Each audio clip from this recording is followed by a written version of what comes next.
Okay, let's see here. Season by season. Okay, so if you go to the Greensboro Monarchs. Okay, let's see here. Why is that showing? Oh, sound. Yeah, it was the Riley Cup. Okay. The Riley Cup, and they won the championship in 1989, I think, the Greensboro Monarchs. Cool. That goes back a ways. Yeah. 1989, 1990. They won the championship, the Riley Cup.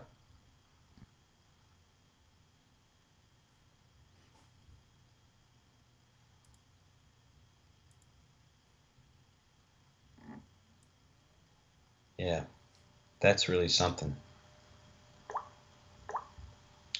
So I knew they did, but that was like the first season of the EC. It's way back there. Maybe the second season of the ECHL. Yeah. But it was the Riley Cup for quite a few years, and then it changed to the Kelly Cup. Oh, okay. So Cool. All right. Well, let's get things started here. Yep. Ready to go when you are. Sorry about that. All right.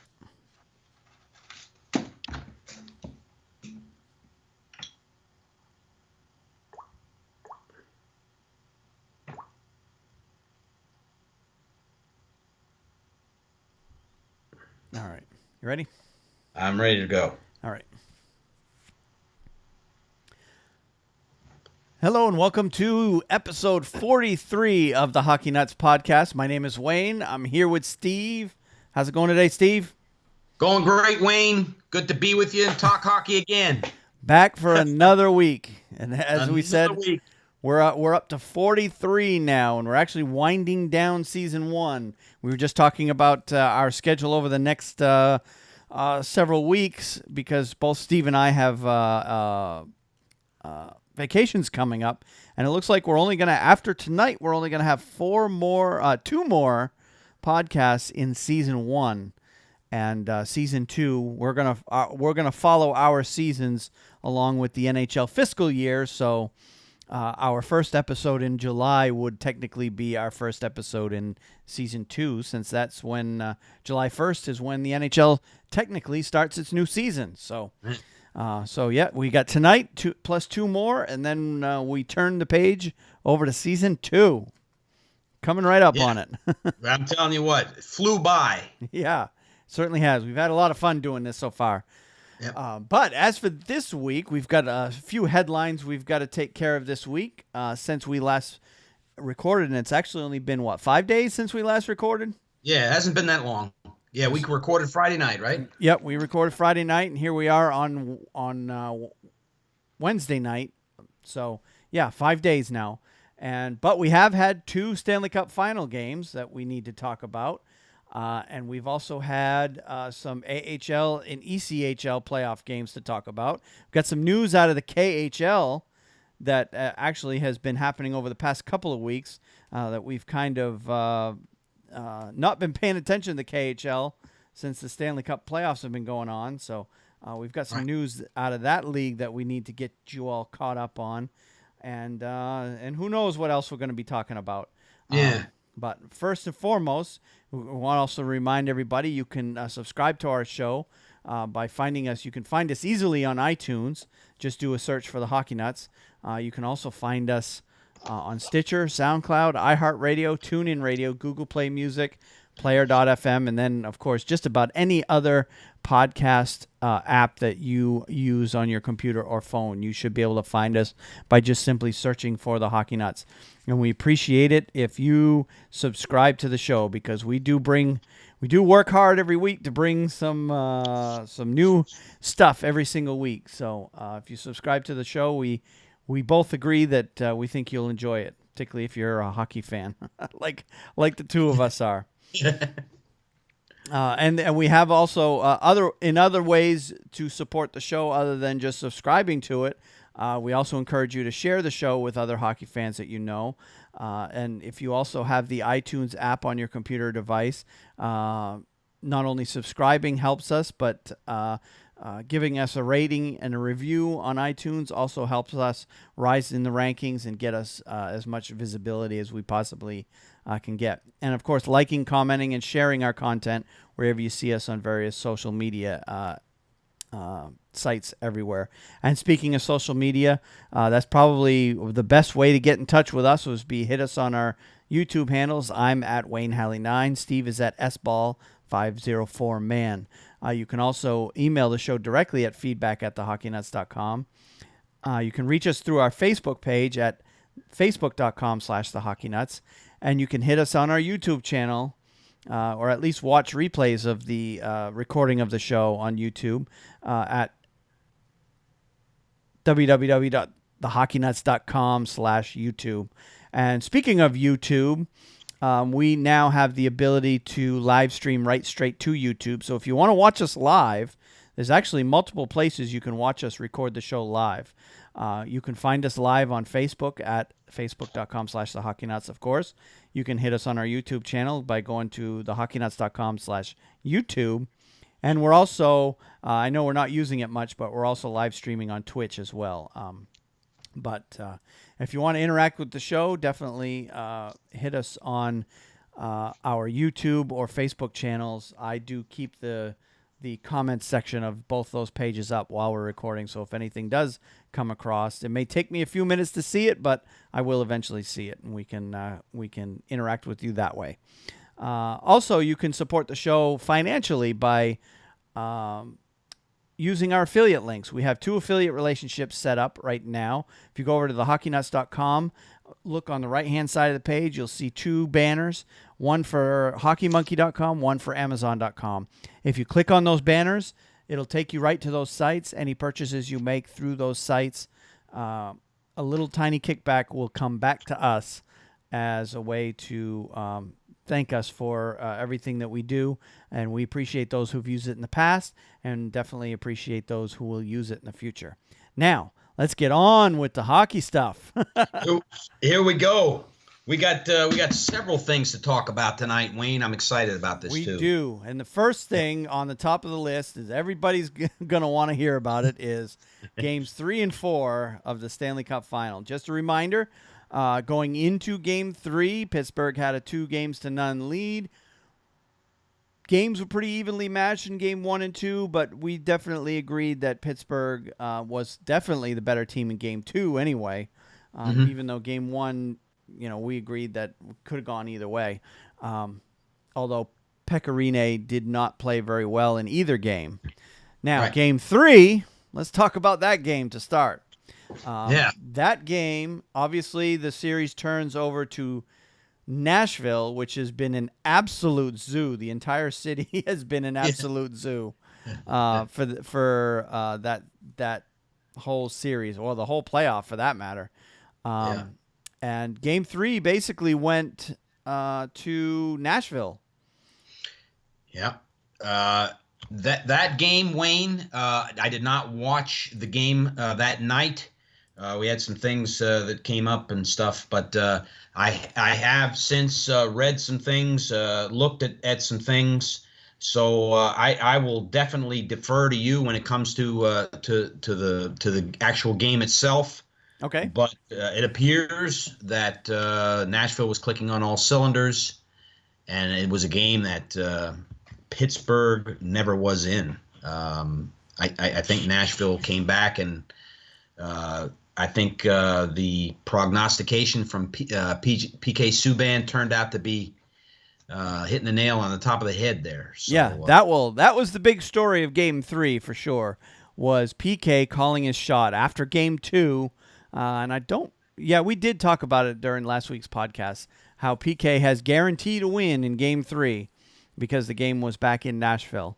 And, of course, in Game 3, actually Pittsburgh came out and went up 1-0 right away in the first period. 2:46 in, Pittsburgh scored the first goal, and it looked like after that point, and Rene was shaky to start in that game. He was very shaky in that first period.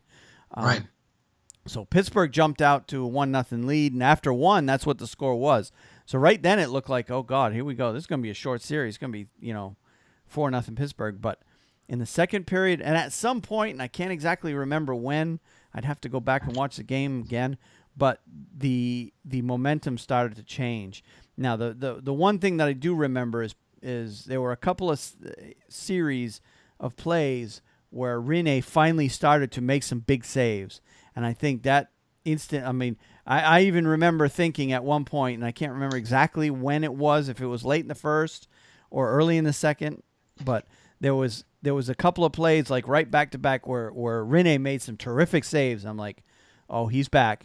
He was shaky to start, but he's back. Yeah. And now we're going to see what's going to happen. So after that, Rinne basically shut the door for the rest of that game.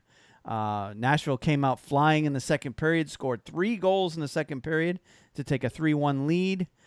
And then in the third period, add 2 more to take the 5-1 lead, and the place was rocking. I mean, that place was just rocking that night. I mean, it's been amazing to see how the fans and the way they have been there in Nashville. So yeah, and it always starts in Nashville with the national anthem, where they bring out one of the biggest stars in country music every game, and it's been someone different every game.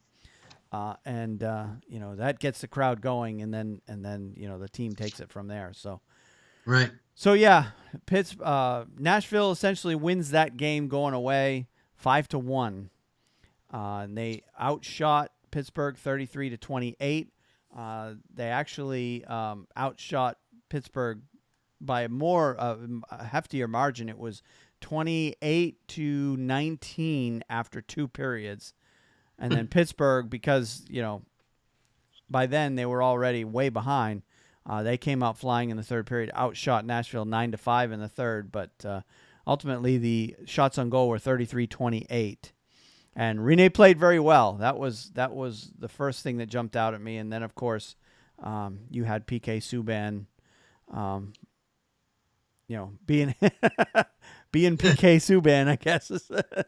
Yeah, he predicted that right. I don't know if he'll go out on a limb and predict another game at all, but no, that's not something you do over and over and over. It kind of loses its thing.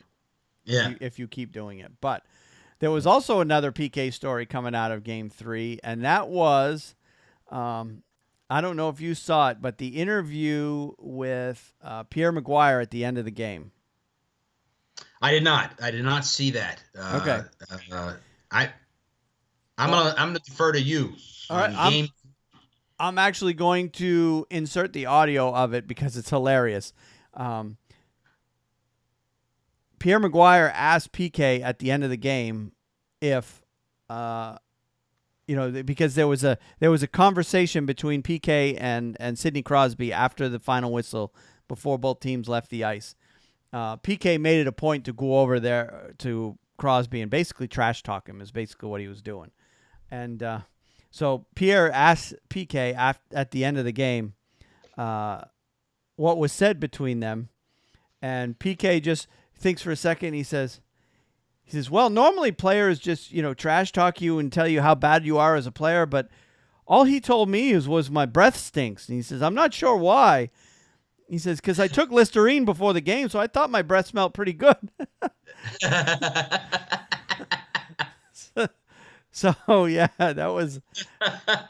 I watched a reporter ask Sidney Crosby about that, and he said, "Oh, well, he's making that up. I didn't tell him that or whatever." So they actually did confront Sidney Crosby on that very thing. Yeah. Otherwise, I wouldn't say. I did see that replay. Well, I didn't believe it for a second. I just thought it was hilarious. So much so that I had to go out and get myself a bottle of Listerine.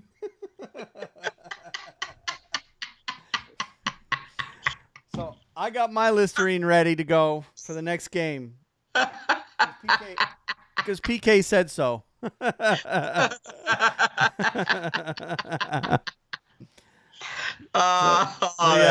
that was so hilarious, that reaction, because it's just refreshing to have someone do that stuff like that. You get the same dry answers from the players over and over and over again. So I thought it's kind of cool. They're not going to say exactly what's being said on the ice. What's said inside the glass stays inside the glass for the most part for those guys. For him to come up with the Listerine joke, that was just hilarious. So I was like, you know what? I got to get me a bottle of Listerine for the next game. I'm ready to go.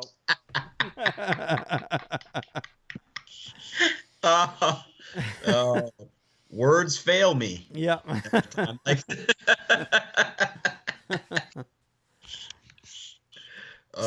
So Nashville basically blows away Pittsburgh in Game 3 to make a statement saying, hey, we're back in this series. So now we go into Game 4. Series is 2-1 Pittsburgh still.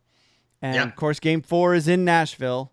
Did you see that game? The Game 4? I did watch that game. I missed the first period and a half because I was playing hockey myself on the local beer league I play in. So I did miss all of the first and a fairly good chunk of the second. I got home just in time to see Pekka Rinne with that tremendous series of saves that I don't know how that puck stayed out of the net.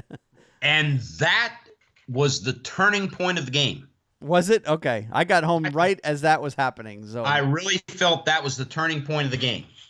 That was when it literally was when Nashville took control. And let me tell you something.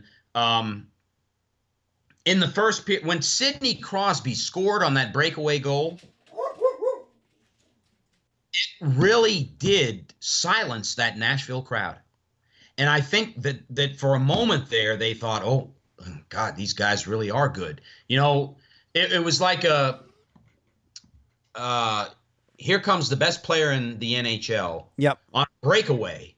And he faked, and he had to fake Pekka Rinne at least twice before he shot the puck in, and he actually banked it off the post, and it hit off Pekka Rinne's skate and went in the net. And the whole Nashville crowd just went, ah. Yeah. And it was kind of almost a silencing of the crowd, except for a few fans. And I really felt like Nashville was like, oh my gosh, what just happened? Pittsburgh really is good. And, I sensed there for a minute that what had got them all the way through the playoff season to that point might have left them had they not come back and tied that game up rather quickly too. Yep. I don't know what would have happened, but that goal was and so hence in the second period, here comes Sidney Crosby down the ice again. But this time there was no breakaway really. Pekka Rinne was ready for him, and it wasn't nearly the same type of a play. But when he stopped him and they had defensemen down there to stop him and everything, it's like it reignited that passion that crowd has, and they really never looked back after that. Even though the score was tied 1-1 when that happened. Yeah, it was 1-1 after one. I'm looking at the score sheet. It was 1-1 after one, and then Nashville scored 2 in the second and 1 in the third to end up win that one again, 4-1. The crowd. I did sense the crowd was definitely nervous in that game, particularly when it was 1-1, because at that point, the series is still 2-1 Pittsburgh at that point. Right. If Pittsburgh wins this game, it's 3-1 and pretty much game over for Nashville. I think so. I think so because and Wayne, now there's no. If they had won that game in Nashville the other night, I think that it would have been very, very probable that they would have won Game 5. I really do. I think they would have taken Game 5 and taken the series.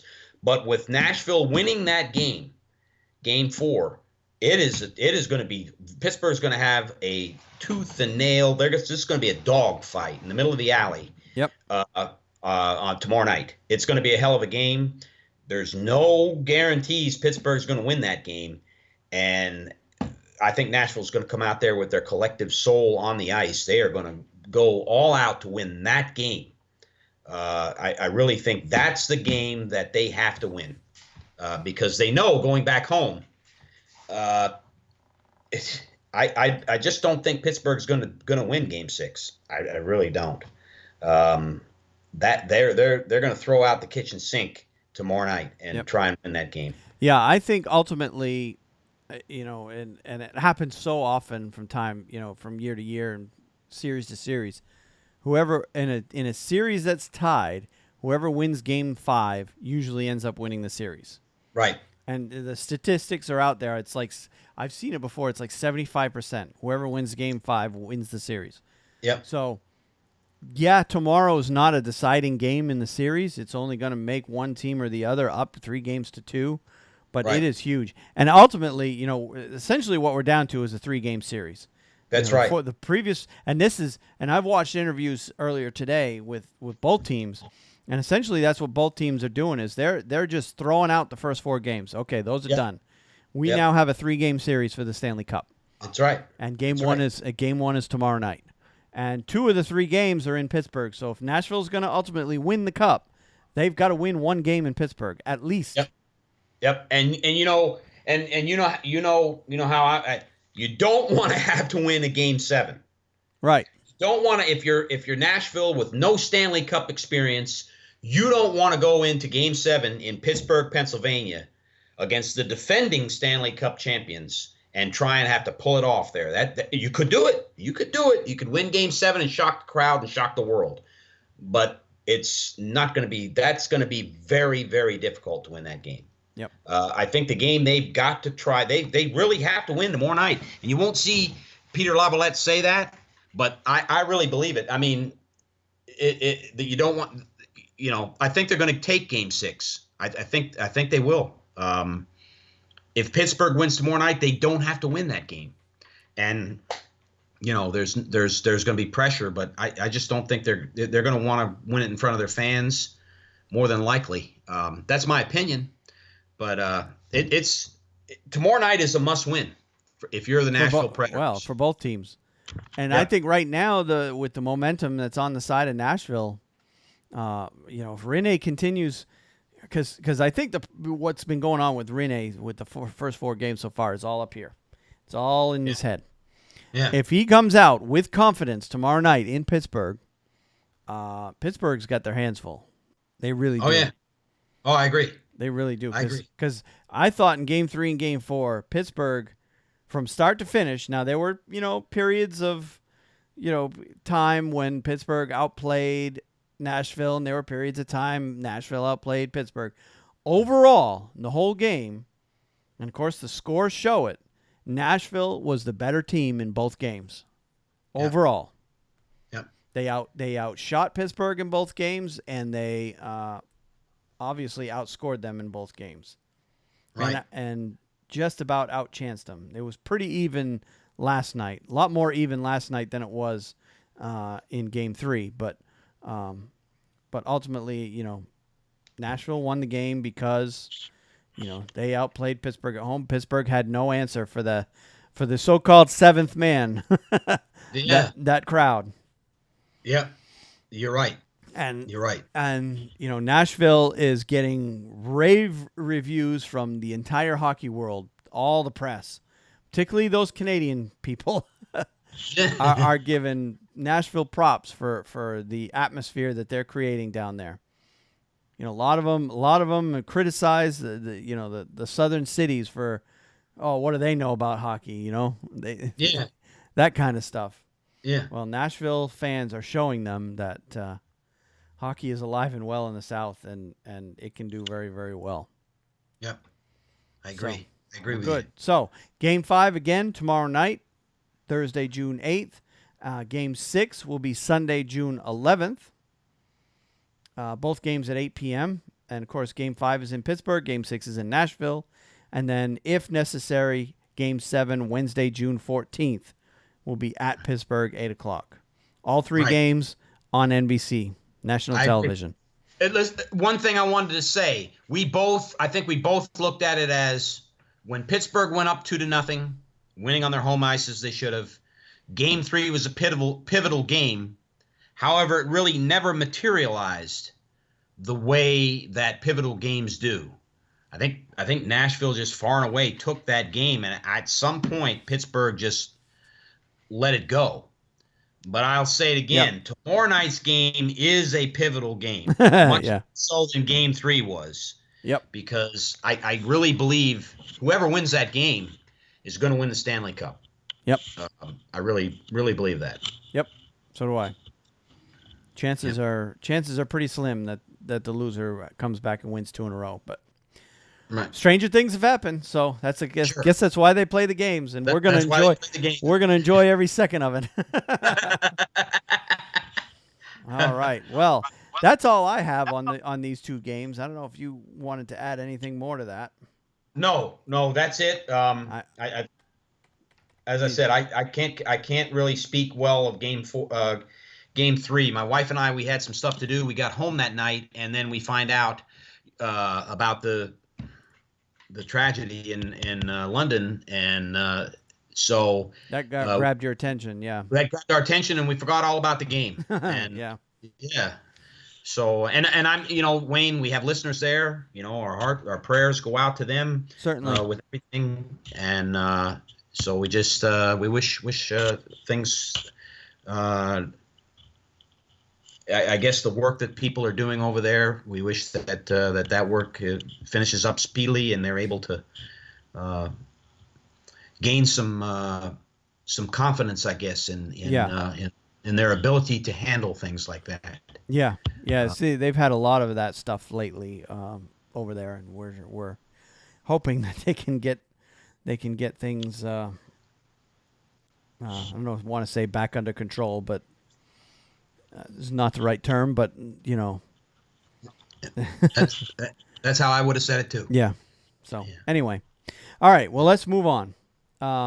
We have transactions we want to talk about, and I only found one this week, and supposedly it was a pretty decent one. I don't know this player, but there were several teams that were trying to get him.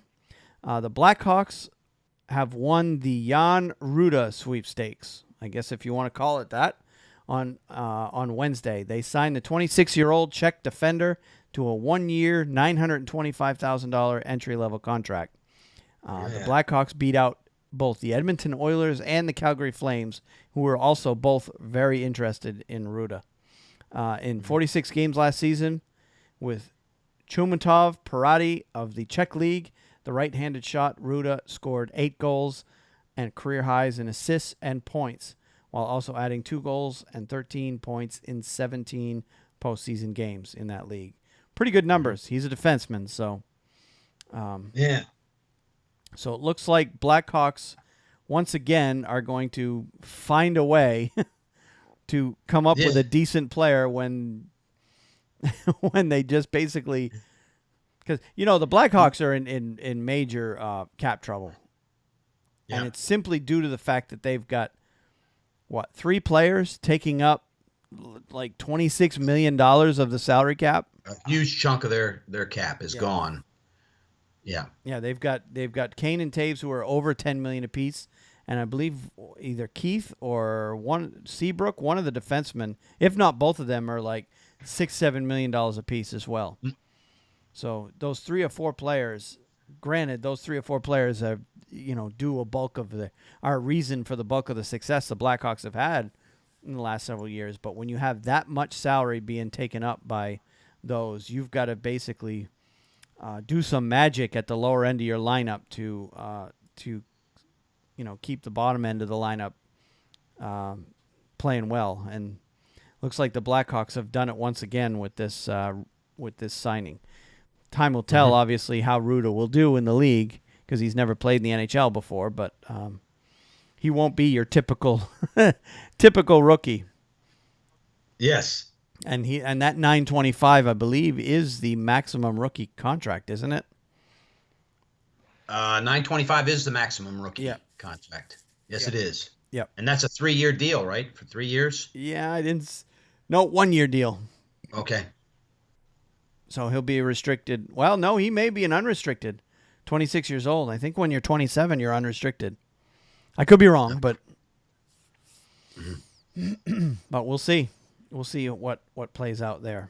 But anyway, speaking of the Chicago Blackhawks, they're going to name Ulf Samuelsson an assistant coach to fill the vacancy created by Mike Kitchen's firing, a source told the Arizona Sports' Craig Morgan.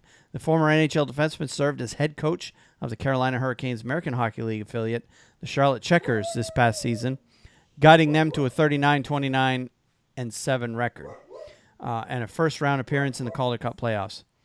He was an assistant coach with the Rangers from 2013 to 16 and associate coach of the then Phoenix Coyotes from 2006 to 11. Kitchen was fired after the Blackhawks were swept out of the first round by the Nashville Predators in April. The move was reportedly made to send a message to Quenneville and didn't sit well with the head coach, who spent 7 years with his former assistant in Chicago and several more in St. Louis. Samuelsson played 5 seasons with head coach Joel Quenneville as members of the Hartford Whalers from 85-86 to 89-90. So whatever message they were trying to send to Quenneville, firing his longtime assistant by hiring a former teammate, I don't know what that does. Well, Alfie Samuelsson, the Rangers liked him. I mean, he was a good assistant coach, and we were sorry to see him go, but he did well. My experience with him was that, he was a vocal guy, a good guy for the locker room. And when the Carolina Hurricanes, the Checkers, signed him, he was missed. He was not, it's kind of like we lost Alfie Samuelsson. We lost Mike Sullivan around, both of them were gone. Yep. And and there are a lot of Hurricanes fans that are disappointed that Samuelsson has left too. But I can tell you, I know you see him as a positive figure, particularly with his Rangers ties. But as a Bruins fan, yeah, you ask any Bruins fan who was a fan back in the late 80s, early 90s, and Ulf Samuelsson has a middle name in Boston, and it begins with the letter F. Because he's partially responsible for the knee problems that Cam Neely had. Because of one of the hits that he laid on Cam Neely that took him out for a whole season. Oh, wow. And he was never the same after that. So, yeah. Bruins fans are not too fond of Mr. Samuelsson. Oh, wow. Well, I didn't know that. Yeah. I don't want Boston Bruins fans cursing my name. Please forgive me for that, Wayne. Yeah. I'm just telling you from a Rangers perspective. Yeah. He was not some guy that come in there for 2 or 3 years. Yeah, he was the assistant coach, but really didn't make his mark. He left. Yeah. Alfie Samuelsson was there during our Stanley Cup run and the subsequent year when we went to the Eastern Conference Finals. So he presided over some good seasons from assistant standpoint. And when he went down to Charlotte, look, they went to the playoffs. Yep. They went. They say he's a decent coach as a coach. To the playoffs. Yeah, he's a good coach. And he was a very physical, intense player as a player. So if he's got that same way of coaching as he was as a player, then yeah, I could see why that some teams are fighting to grab him. And I know the Carolina Hurricanes are disappointed to lose him. So because he was definitely in line as possible replacement for Bill Terry if and when the Hurricanes decide to move on from Bill Terry, which is by no means is going to happen.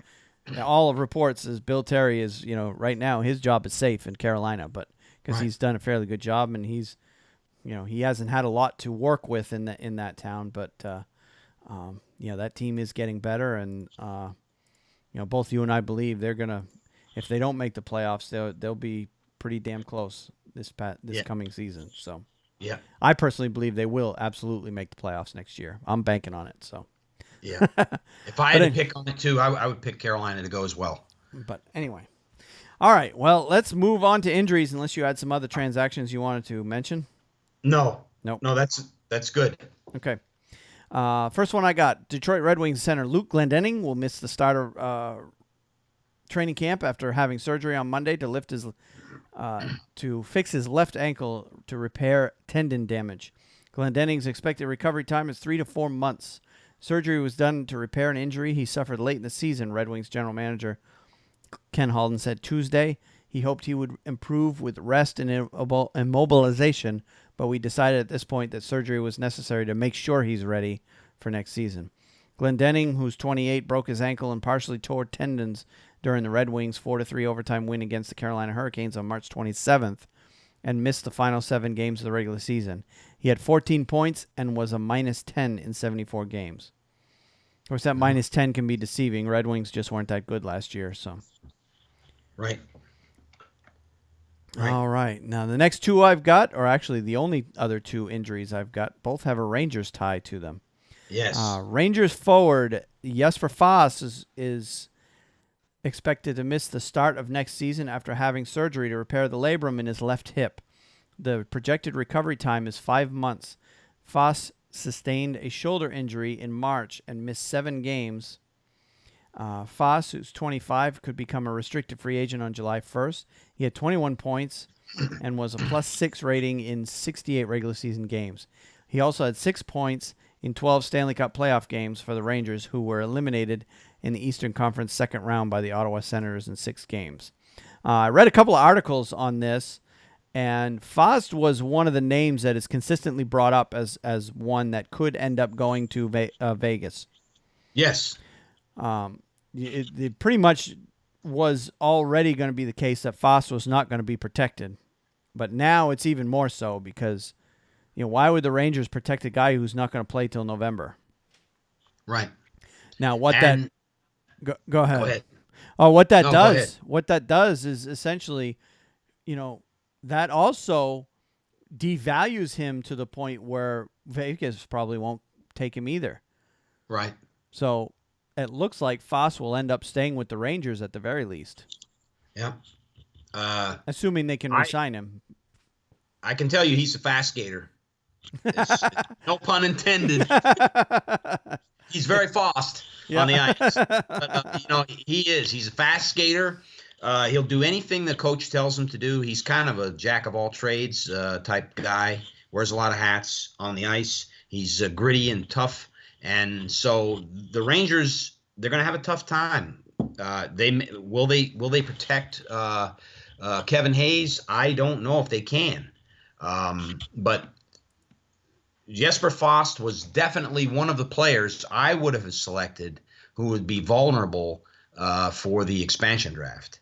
And now that they have he's sustained this injury, I don't know that Vegas will touch him. I they probably won't. I don't expect. I think they're going to want to, not that he's damaged goods, but they're going to want to, if they can bring in another player from the Rangers who doesn't have an injury, who is, as capable as Jesper is, then they're going to do that. Right. And absolutely. I'd have to look again at who they can save. And I'm not sure whether JT Miller is available, but you have JT Miller, Kevin Hayes, and Jesper Fast all in that kind of grouping. Yeah, and Antti Ranta's name has been brought up a lot too. Antti Ranta had a great season. Yeah. Although again, it remains to be seen how the goalie thing is going to work out for them. I think they're going to get a good goalie. Yeah. Especially with Ben Bishop signing. And they've given him the top goalie rights in Dallas. Why Vegas would not sign Antti Niemi or bring him in as the player from the Dallas Stars, I don't know. And maybe they've got their eyes on a couple more. But that is a guy now who is definitely his best days in Dallas are going to be as a backup. They're going to have Ben Bishop as a starter. Well, the name I keep seeing in terms of goaltender for Vegas is Grubauer out of Washington. Okay. So he had a great season too, and they, they're obviously saying Grubauer. A lot of people are saying Grubauer is a starting goalie, but he's stuck behind Braden Holtby. So, and he's not going to go anywhere fast. So So everybody's expecting Grubauer to be chosen, unless Washington makes a deal with Vegas to prevent that from happening. Right. But because everybody also agrees that the two Pittsburgh goalies are not going anywhere, that Pittsburgh will be making a deal with Vegas to make sure that the two goalies they have remain there, assuming both goalies want to keep working as a tandem the way they are now. Right. And I think with if Pittsburgh wins the Stanley Cup, I will almost guarantee you, Yeah, they'll find a way to make it work. Yep. Okay. Well, that's enough. That's everything I've got on the Foss injury. The other Rangers player is a big one, Henrik Lundqvist. Yep. Apparently sustained an isolated grade 1 MCL sprain in his knee playing for Sweden at the 2017 World Championship. The Rangers confirmed a report by Swedish website Expressen.se and said they don't expect any issues with Lundqvist going forward. A grade 1 MCL sprain is actually pretty mild. The website reported Lundqvist will need 4 to 6 weeks to recover. It's unclear when Lundqvist sustained the injury. Lundqvist had 1.31 goals against average and .945 save percentage in 5 games at the tournament and stopped 4 shots in the shootout in the gold medal game. A 2-1 win against Canada on May 21st. After the win, he was tackled by Toronto Maple Leafs forward William Nylander during the Sweden celebration. So I don't know if that had any factor in that injury or not. Lundqvist, who's 35, joined Sweden at the World Championship after New York was eliminated from the Stanley Cup playoffs by the Ottawa Senators in the second round. He was 6-6 with 2.25 goals against average and .927 save percentage during the postseason. And he had the worst goals against average and save percentage of his NHL career during the regular season, finishing 31, 20, and 4 in 57 games. So not a great regular season for him. Okay playoffs. Right. And obviously was a big factor in Sweden winning the gold in the Worlds. But at some point along the way, he got this little injury, and it looks like it's just going to require rest to get it back. Right. My take on it, my wife and I watched that final game, and it was indeed when William Nylander jumped on top of him. He went straight back, head back, fell on the ice, and as soon as he got up, the cameras would show the expression on his face. It was as if you could see the pain written across his face. Oh. So I don't know. You'd have to ask Henrik Lundqvist, but I wouldn't be surprised at all if that's what caused the injury. And you could, when he was up receiving the award, and Sweden got the cup, his brother Joel Lundqvist went up and got the World Championship trophy. They panned over to Henrik Lundqvist, and it was paining him just to stand up on the ice. Wow. So, I didn't notice that. Yeah. Yeah. So, that it might have happened before then. It might not have happened in the shootout at all. But that's when I think it happened. Well, so for compensation, Nylander should go to the Rangers then. The Rangers don't have to give a pick away in the expansion draft. No, just for nothing. Nylander to the Rangers for nothing. A used puck bag. Rangers would make out on that deal. Yeah. Oh gosh. Yeah. All right. Well, that's all I have for injuries. Unless you had some. No. Nope. No. No injuries to speak of. All right. And I didn't have any milestones, records, honors, or suspensions or fines this week. So unless you had some, we'll move on to the other interesting stories that we had going on. And There were a few of those, actually. Because, for 28 teams, or actually 29 teams now, they're in the off season. So you're starting to see more and more of these off season stories come up.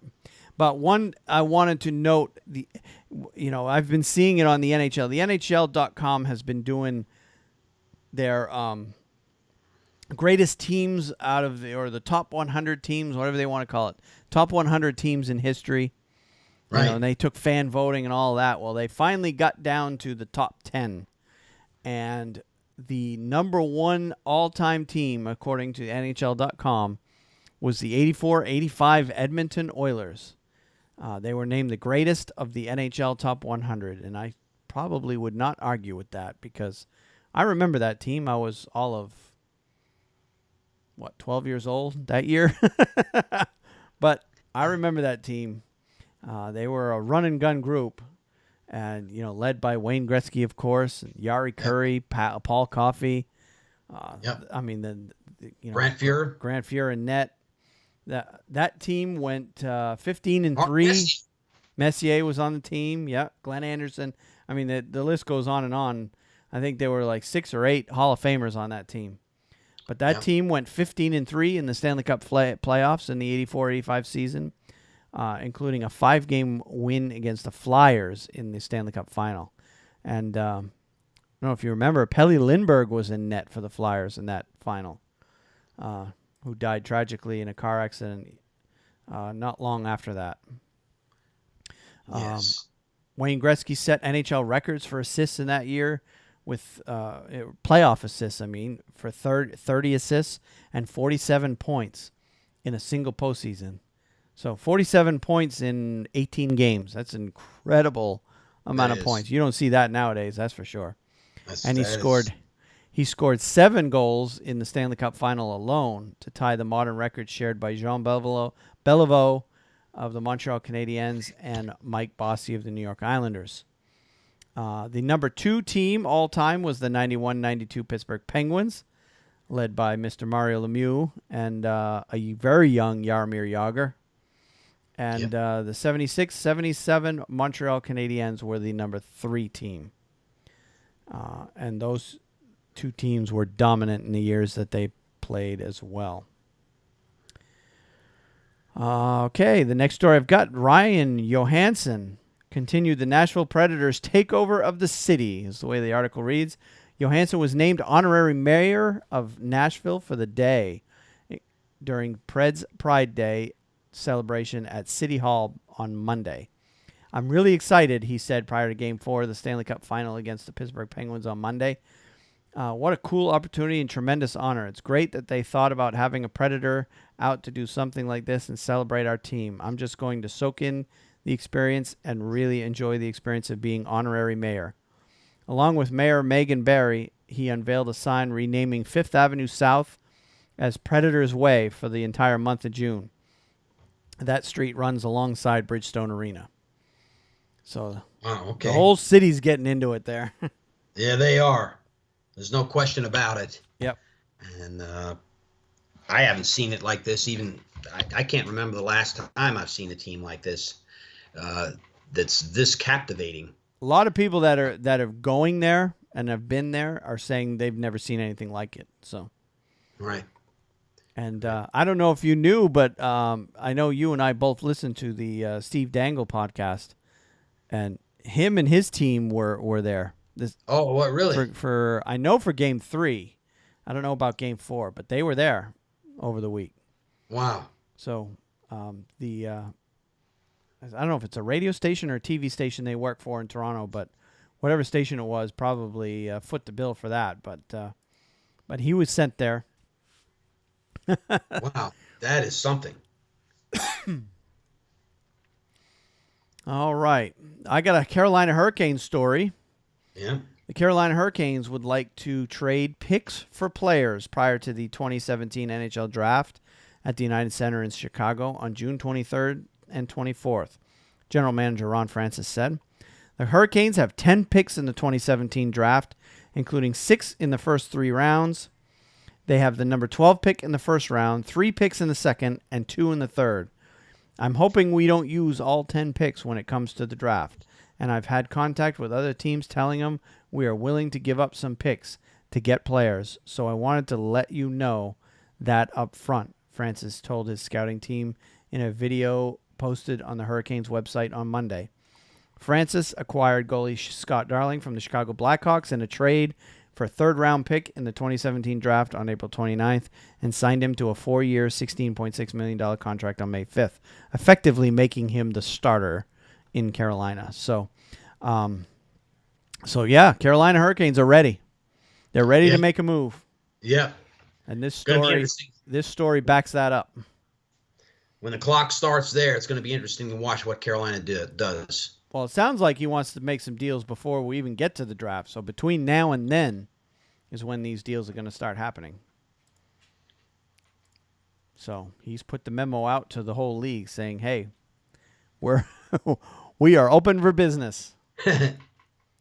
We want your players." So I don't know what he's going to get for players in the meantime, but because it seems like there's several teams that are looking to. I saw a report the Bruins are looking to possibly get out of their first round pick if the right deal can be made is the nomenclature that Don Sweeney's using. So all right. Very interesting. I added something on my show notes saying that the scouting combine happened this week. I'm really not sure what to talk about. All that essentially is essentially all the draft picks are gone to Chicago. Or is it Chicago, or did they go to Vegas? For some reason I was thinking they were in Vegas. Ooh. No, they must be in Chicago. They got to be in Chicago. That's where the draft is. Yeah, right. So they had the scouting combine basically where they bring all the draft picks in, and they just run them through a battery of tests. And they rank all the players according to how they do on the tests. And, in my mind, it essentially doesn't mean much. You may see a player move up a few spots, move down a few spots based on the results of these. I know the NFL puts tremendous amount of importance on how these players do at the scouting combine, but the NHL, it doesn't really matter so much. It just basically shows them how good a shape the player is in, and I believe they do some mental tests as well. So yeah, that went on this week as well. Really not much to report out of that. Dallas Stars forward Valeri Nichushkin could return to the NHL next season after playing this season in the Continental Hockey League.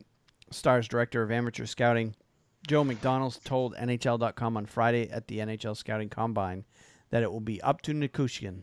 He's in Russia now and is 50-50 on whether we get him back next season, McDonald said. In the end, it'll be up to him if he wants to come back. Nichushkin has 1 year left on a 2-year contract he signed with CSKA on September 20th. He had 24 points in 36 KHL games. If he does return, Coach Ken Hitchcock and him will have to forge a relationship, McDonald said. If you watch Pittsburgh Penguins center Evgeny Malkin during the Stanley Cup playoffs, that's what Val Nichushkin can be in the end. But it's whether he has it in his heart. If he wants to do it, he can do it. Nichushkin, who's 22, was selected number 10 overall in the 2013 NHL draft. He has 34 points as a rookie in 79 games in 2013-14, but missed all but 8 games in 2014-15 because of hip surgery and had 29 points in 79 games in 15-16. The Stars, who retained Nichushkin's NHL rights until he became an unrestricted free agent at age 27, would need to protect those rights in the upcoming expansion draft. If they leave him unprotected, the Golden Knights could select him even if he decides to play in the KHL for another season. Stars captain Jamie Benn and Tyler Seguin often were line mates with Nichushkin during his time with Dallas. I remember we talked about this in the last fall, when Nichushkin first left the team and went to Dallas. We talked about how big of a loss that was for Dallas. Left Dallas and went to the KHL. That's right. Yeah. And that was a show note. It was an important part of a podcast in the early part of the season. Yep. And I don't believe for 1 second he'll ever be as good next year as Evgeny Malkin. That's a load of hokey. Ken Hitchcock can say that, but he's not going to come out there and score 80, 90 points next year. It's not going to happen. I'm not a gambling man, but that's 3 or 4 years down the line. He builds and I up think that's what he was. I think that's what he was referring to. He said that's the kind of player that he can be in the end. Meaning, once he's fully developed, they think he can be that type of player. Probably won't. Even then, he probably won't be as good, because if he was that good, he wouldn't have been picked 10th. He would have been picked 2nd or 1st. Right. Because Malkin was. You're talking about a guy who's won awards for scoring. Right. One of the best players of the last 10 years. And People would disagree with me on this, especially in Pittsburgh, but I think he's their best player. And I wasn't really and do. wasn't Malkin picked second overall behind Ovechkin? Ooh, wouldn't I be surprised if that's true. I don't I know off believe the he top was of my picked head. second overall, and obviously in most years he would have been a number one overall pick. But I believe he was right behind Ovechkin. I could be wrong on that, but I believe that is the case. Yeah. But yeah, so but basically the bottom line is Nikushkin's a great player. And it seems to be that he has that cloud over him that many of the Eastern European players have, that stigma of they can be a great player when they want to be. Right. The passion for some of their players is not as good as I think some of us in the NHL as fans would like to see. Right. Because Uh, that you see it in spurts, you see it in little hits here and there, but you don't right. see it consistently. Pavel Datsuk was one of the greatest Russian players I've ever seen play the game. One of the greatest players to ever play the game. He really was. Yep. He had the hands that are gifted that not many NHL players ever get, and his ability to make plays, score, take over a game. Pavel Datsuk was one of the best ever, and he had the passion for the game. Yep. He had the passion for the game. Um, there's not a lot of Russian players that have that kind of passion. Well, and that's just the general stigma going on around the league is, oh, Russians don't play hard. They don't care that much. They don't, or as much as the Canadians and the Americans do. Um, another example of that is Alexei Kovalev. Remember him? Yeah, He was one of the most talented players in the game. Had right. unbelievable hands. Yep, Probably almost as good as Datsuk, if not better. But you didn't see it all the time. right, You only saw it when he was into it. So, right. so that stigma is out there, fair or not, right or wrong. The stigma is out there about those Eastern European players, and it appears that Nikushkin is just the latest in a long line of players that is carrying that stigma with him. But if he does come back to Dallas, he'll be a great addition for them, and that will go a long way to bring them right back to relevance. Right. I agree. Because last season, before he left, and before they sustained all the injuries that they sustained, they were a cup contender by a lot of accounts, by a lot of And people. we picked them to make the playoffs, both you and I. Yep. So it remains to be seen on Dallas. I don't know whether they'll make the playoffs or not. Well, he will help if he comes back. Yes. But we'll see if that remains to be seen. Okay. Now, we have talked at times about the KHL team Kunlun Red Star out of China. Yes. They have made some news this week, and that they now have a women's team. Kunlun Red Star has a women's team that is going to be playing in the Canadian Women's Hockey League. Now, there essentially is two women's professional hockey leagues in existence right now. You have the CWHL, which is where this Kunlun Red Star is going to play, and then you have the NWHL, which is largely based in the United States. I think there's one, maybe two Canadian teams, but there's a team out of Boston. I'm not sure exactly where all the teams are, but there's essentially two women's leagues right now. And the Canadian Women's Hockey League is all Canadian, at least up until now. But now China is going to have a team, which is it's going to be interesting. Yeah. To have a Who's team over the there. Bills? Well, there's going to be a bunch of Canadian players. They interviewed one of the women that's going to be playing for them, Kelly Stack, who is actually, is she Canadian? She might even be American. I don't know much about women's hockey, so forgive me for being ignorant on the matter. But Kelly Stack, who's a well-known name in women's hockey, I just can't remember if she plays for U.S. or Canada. I believe she's Canadian. will be playing for this Kunlun Red Star Hockey Club, along with several other Canadian players. Actually, she is American. She lives in Boston, looking at the article. So she will be playing for the Kunlun Red Star. And basically, the way it's going to work, because of the travel distance between them, because this is why I would love to see a world the amount of travel. So that's how it's going to work. Be interesting to see. Another story that we could follow for next season. Yes. To see that the Women's Hockey League is expanding to China. We'll see how they make that work. And, I can guarantee you the NHL is going to be watching. And if they can make it work, you might see the NHL look at something like that. At least expand to Europe anyway. I don't see China as being an option. But anyway. All right. The next story I have is just a kind of a note on ticket prices. I don't know if you saw this story. NBC Sports had a story earlier this week. Actually came out today. I did not see the story. Apparently, someone paid more than $31,000 for 4 tickets to see Game 6 in Nashville this Sunday night.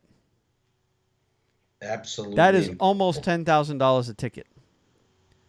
Yep. According to Darren Ravel of ESPN, a fan has paid $31,845 on StubHub for 4 seats along the glass for Game 6 in Nashville. And I've been watching the ticket prices for some of the games, and I think we looked it up. I looked it up about an hour before Game 3, and I think they were about $1,100 a seat for the cheapest seats. We're talking nosebleeds, way up high. $1,100 a seat in Nashville for Game 3, about an hour before the game. But somebody has paid $31,000 on StubHub for 4 seats. I guarantee you, whatever season ticket holder that sold those tickets did not pay that price to the Predators for that. No way. And he could probably buy his season tickets now for the rest of his life. If he sold them, somebody wrote a check for $31,000 to him. He doesn't have to worry about selling. Hey man, I'm buying my Preds tickets for the next 10 years. Yeah, really. Yeah. Well, they are glass seats, so when you watch Game 6 in Nashville, take a look at the fans that are sitting in that first row along the glass, and know that 4 of them paid about $8,000 a piece for those seats. That's insanity. For a one game, for 3 hours of entertainment, $8,000. It's got to be somebody who's got that Wayne is walking around money. Oh yeah. Somebody who made that on the interest, in the interest on their bank account that day. Oh yeah. Yep. Yeah, for some people, for very few of us, we're not included, but for some people, that kind of money, that's just the price you got to pay to go to a premier event like that. Yeah. So, yeah, that was kind of an interesting story that crossed my thing. Okay. Well, that's all I have for some of the interesting stories. We've got some coming up later in our KHL Minute and our Picks of the Week. But for now, let's talk about the power rankings for this week. And for this week, I don't know about you, but I've got the rankings reversed from last week. I've got I got Nashville 1, Pittsburgh 2, because right now Nashville is holding. They basically have all the momentum going their way. I agree with you. I would put it that way myself. With tomorrow night being the pivotal game of the series. Yep. I'll say it again. And whoever wins that game will remain on the top spot. Yep. That's right. So, all right. Well, let's talk about some American Hockey League this week. There's actually only been 2 games that have been played in the American Hockey League as of right now in the Calder Cup Finals, and that is the Grand Rapids Griffins are up 2-0 over the Syracuse Crunch. Yes. And both games were in Grand Rapids, so the home team essentially is holding court in that series. Grand Rapids won game 1 3-2, won game 2 6-5. So both games were very close. Obviously, could have gone either way. The game 2 actually went 2 overtimes, so it truly could have gone either way. And in the American Hockey League, they do a 2-3-2 format, obviously to cut down on travel costs. So the next 3 games are in Syracuse. So it goes without saying that Syracuse needs to win at least 2 of those 3 home games to have a chance of winning the Calder Cup. But if they win all 3, they hold serve. They go up 3-2 with the last 2 games, games 6 and 7 in Grand Rapids. So there was a time the NHL used to use this format for the playoffs, and I never liked it because it almost gives the team with the lower seeded team the advantage, because all you do is you go out there, win one of the first 2 games, earn that split, and then you've got 3 games at home that you can close out the series. Yep, and that happened too. Yeah, that happened. Wasn't a non-frequent event. That happened from time to time. Yep. I think. I mean, Syracuse is a sports town. They're going to have. I don't know the Syracuse Crunch. I don't know. I know the Tampa Bay's affiliate, but that's going to be a very interesting series now that it has made it to Syracuse. And as you say, if they can pull off 2 victories, that's really all they need to do. They should be able to come back to Grand Rapids and hit the ground running and take a shot and win. Win game 6, and then anything happens. Yeah, if they only get 2 of the 3 games at home, they go back home down 3-2. Well, actually, no. Syracuse would go back to Grand Rapids down 3-2, and they'd have to win 3 in Grand Rapids. So Syracuse really needs to try to win the 3 home games. But anything can tell, or anything can happen. But some of the stars from game 2 was the goaltending was a big part of it. Syracuse got 55 shots on net. Grand Rapids only 51. So it was very close there. Mike McKenna was the goalie in net for Syracuse, and Jared Coro was the goalie in net for Grand Rapids. So Grand Rapids, of course, is the minor league affiliate of the Detroit Red Wings. Right. So that leads me to believe Detroit's going to be good very quickly again. Yeah. So really no letdown there. But in that overtime 6, that game 2, Ben Street had 2 goals, 1 assist for Grand Rapids, and 5 different players for Syracuse scored goals on their side of the ice. So in game 1,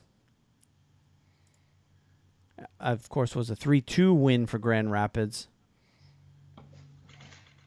Again, 2 goals by 2 different scorers for Syracuse, and Thomas Nosek was the star of that game. He had 2 goals out of the 3 that Grand Rapids scored, and it was the same goaltenders in net for both teams. So, all right, well, let's move on to the Kelly Cup playoffs, and that one is actually over. That is over. Yes, they crowned the Kelly Cup champion 2 nights ago. It was, I don't have either the 4th or the 5th. The 5th. Yep. And that one wasn't much of a series. It ended up being a 4-game sweep. Colorado swept South Carolina 4-0. Game 1 was 3-2. Game 2 was 3-2. And of course, game 1 was 2 overtimes.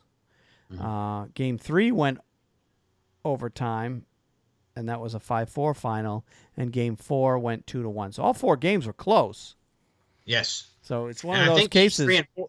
Games 3 and 4 were in South Carolina. Yep, games 3 and 4 were in South Carolina, and 5 would have been if they would have been able to extend it. But with 2 overtime games in the in the 4 games, and the other 2 games being 1-goal games. Obviously, the games, any one of those 4 or all 4 could have gone the other way. And so even though it was a 4-0 sweep, the series was much closer than it looked, basically. Yeah. So congratulations to Colorado for winning the Kelly Cup in the ECHL. I had an additional story on that Matt Register was named the MVP of the 2017 Kelly Cup playoffs and is the first defenseman to win the award in the ECHL's 29-year history. Really?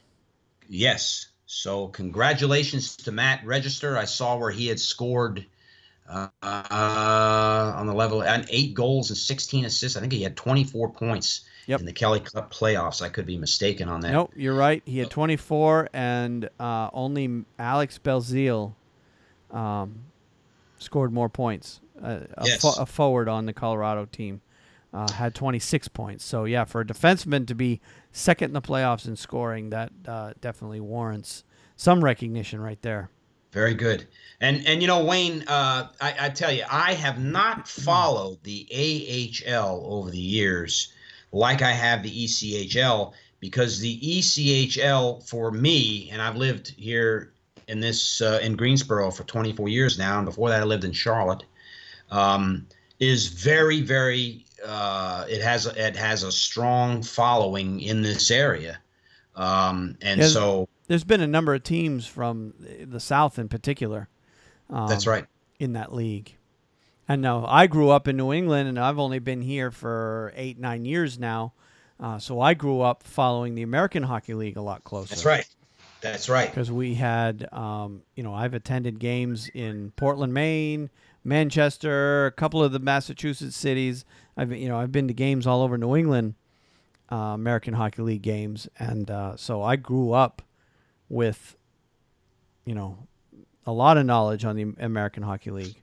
Most of the games I attended in Portland, Maine, but I've seen a number of teams play in the American Hockey League, and I've actually yet to see a game in person in the ECHL. It's a lot of fun, and it's a lot of fights. Oh, yeah. It's one of those things where you say, I went to watch a fight and a hockey game broke out, or however, it is very much like that.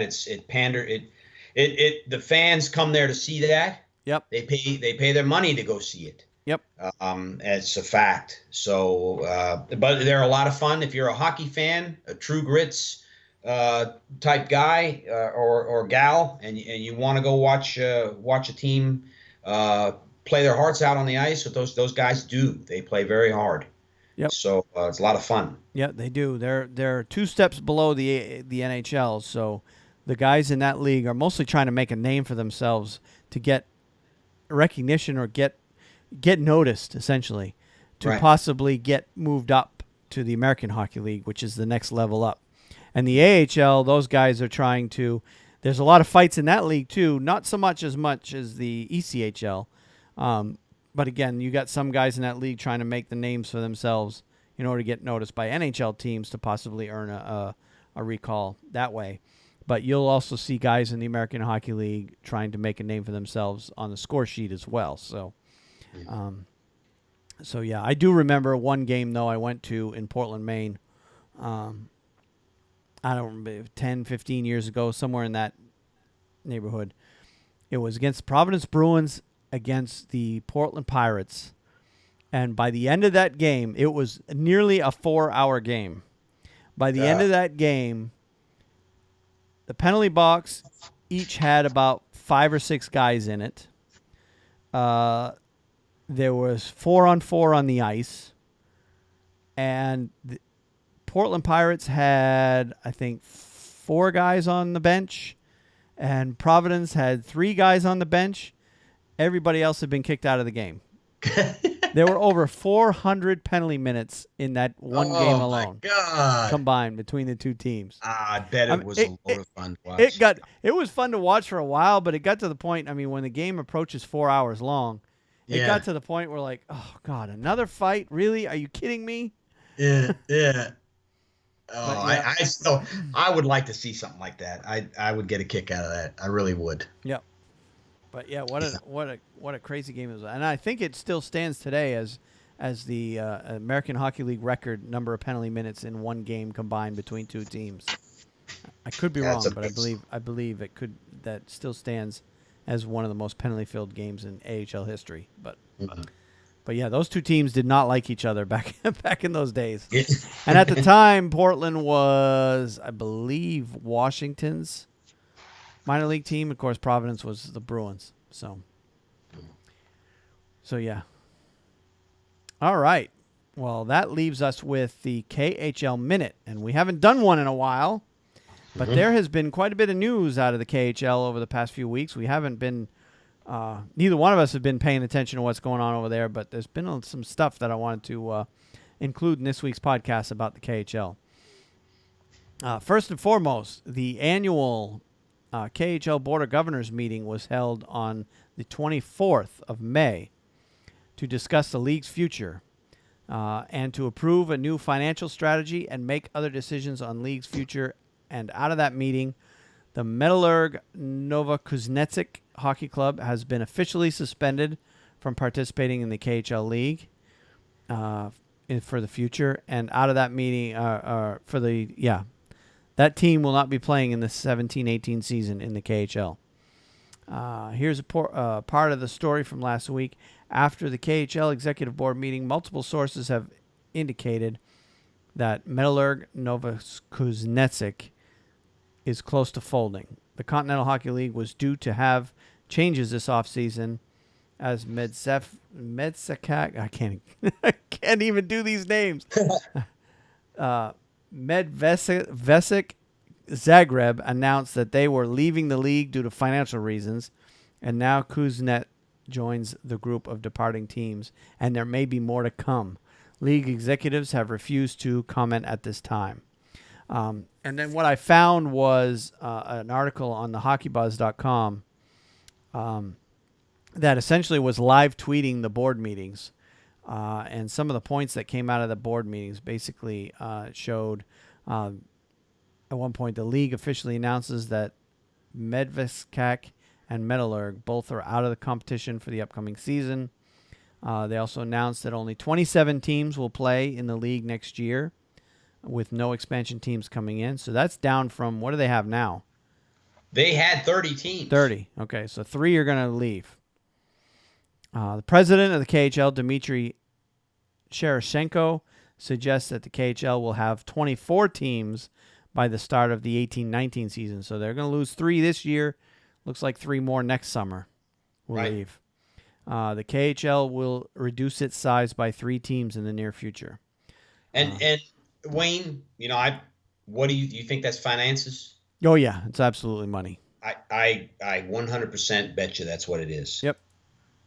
And there's been a lot of stories coming out of the league over the past since we've been following it anyway, about players not getting paid on time, teams in financial trouble, and so on and so on. So it looks like the KHL is finally facing these issues and doing something about it before the entire league disbands. Dmitry Sherashenko says that Novokuznetsk will have a chance to return to the KHL at a future date. Metallurg continues to run its hockey development program. KHL expects to have 8 foreign clubs for the 1920 season. So it looks like they're looking at fewer Russian teams and more European. Yes. Yeah. And I think that's ultimately the vision they had when they made the league 10 years ago, was they wanted the KHL to be the NHL of the Eastern world. So they wanted Europe and Russia, the entire Europe and Asia continent to have one big league. Well, and Beijing had success. The Kunlun Red Star, they had a successful year. Yep. And there's no talk about them leaving right now. So. Yep. So and as a matter of fact, Mike Keenan, as you know, we talked about it in previous podcasts, will be taking over the helm as the head coach of the Kunlun Red Star next season. Yep. So And then they also announced that the KHL will be replacing poorer KHL teams with European and Asian teams. That's the quote from that. Over each of the next 3 years, KHL will deduct the financially weaker teams one by one. And they also introduced a salary cap, which they haven't had. So that'll be good for them. The 1917-18 season salary cap will be roughly above $15 million, plus a luxury penalty for teams that exceed that. So it's not a hard cap like the NHL has. The teams will be allowed to go over, but you've got to pay, at least that's how I read it. No, You've that's got right. to pay a luxury tax if you go over that salary cap. Right.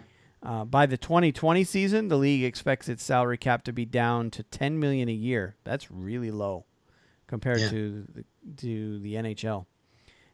But each team will be allowed to exclude 2 to 3 players from their salary cap hit. Well, when I saw it, I'm like, okay, why have a salary cap at all? If you can have 3 players that you can pay as much as you want, Yeah. but the rest of the team has to be under 10 million. Yeah. That's not a salary cap at all. And then on top of that, it's not a hard cap. You pay a luxury penalty. Imagine if the Chicago Blackhawks could do that. Oh They'd God. make all their problems go away. Yep. They'd have 10 players that are making 10 million apiece. Yeah. The Rangers would be Montreal, Toronto, you name it. Those big teams in those big towns would just Man. would go crazy. I know the Bruins wouldn't, because Jeremy Jacobs wouldn't. He hated to open his purse strings when there was no cap. So. Yeah. So yeah, kind of interesting what's coming out of there. And then of course they announced the next year's alignment for divisions and whatnot. I'm not going to go through that now, but they did announce what teams would be in what divisions. So they're going to have 4 divisions, like they did this year, and go from there. And they also announced that, or this article said, a source suggests that the KHL is set to expand today in the coming years. Lada, Ugra, and Amur are candidates to most likely be excluded from participation in the KHL. So, like we said, they're looking to cut the fat and move into more stronger financial markets, which probably is what they need to do to keep their league viable. KHL insists that the teams to be deducted will only be Russian teams. European side of the league will have option to leave if agreed by both sides. And one of the reporters asked Sergei Bobrovsky to comment on the Novokuznetsk leaving. He must have played for them. Deduction. He said, "It's terrible news," Bobrovsky said to Murat Safin of Sport Express. For the club, for the city, for the region, the city loved hockey. The club has rich history, and it brought up many good guys that could continue to supply young players for the leading KHL clubs, for the Russian team. For a hockey school without a team of pro players, it's easier to destroy than build something. It's just another decision made, and for thousands of boys from all over the region, it's a loss of motivation and a loss of a dream. And then they also said Medvestkak Zagreb officially confirms that they will play in the EBEL, which must be the Russian minor league. Mm-hmm. And then the Metallurg Novokuznetsk will play in the VHL. That is the Russian minor league. Yeah. The VHL. So. And more bad news out of the KHL. On the 1st of June, KHL hockey club Dynamo Moscow said on Friday it was raided by police. The latest twist in a bitter dispute over its finances. Officers from the Anti-Fraud and Corruption Squad arrived late Thursday at Dynamo's offices and seized financial documents, the club said. According to the club, the raid was prompted by an allegation of embezzlement by an employee of the club's training base, made in a letter by senior executive of the Dynamo Sports Society. The society owns the club and has been in dispute with its management. The club said it was cooperating with police, but suggested the corruption complaint was being used as a means of putting pressure on the club. Dynamo was until recently one of Russia's top hockey teams, with backing from billionaire former club president Arkady Rottenberg and won the Continental Hockey League in 2012 and 2013. Since Rottenberg left in 2015, the club has experienced cash shortages, and relations with the Dynamo Sports Society's leadership have become tense. Last month, Society head Vladimir Sherkovsky told Russian media the club racked up debts of around 2 billion rubles, which is equivalent to about $35 million US. So, and that is a club that has a long history. I remember when I was a kid, Dynamo Moscow coming over to play the Bruins in the Russian, what do they call it? The Russian Summit Series or something like that. The Summit Series, yep. Where a couple of I know it was the Red Army team and Dynamo Moscow, and there might have been a couple of other teams, came over and played.